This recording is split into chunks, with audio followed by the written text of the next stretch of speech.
Magandang umaga, narito ang weather update sa araw ng Lunes, July 20, 2026. Ang mahinang habagat ay naapektuhan itong kalurang bahagi ng Luzon at ng Visayas. Posibilidad na makasama itong western section ng Mindanao, maaaring mayang hapon o bukas.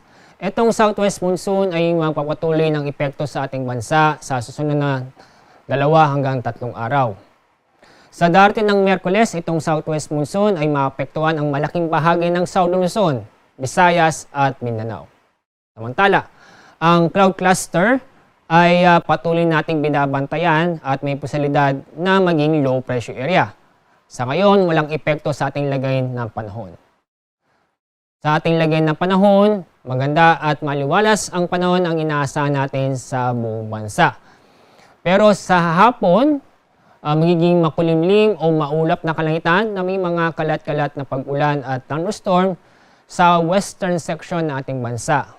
Katulad sa Ilocos Region, Bataan, Zambales, Cavite, Batangas, kasama na rin ang Occidental Mindoro, Oriental Mindoro, Palawan, Western Visayas, Negros Islands Region, Zamboanga Peninsula, Barm, Sultan Kudarat at Sarangani. Ngayon, wala tayong gale warning. Ibig sabihin, wala tayong inaasahang matataas na alon. Pero paalala sa ating mga kababayan na papalaot sa ating mga karagatan, mag-ingat pa rin dahil sa mga thunderstorm, lalo na sa bandang hapon o sa gabi. Ang araw sigas ganap na 5:36 ng umaga. Sunset mamaya pong 6:29 ng hapon.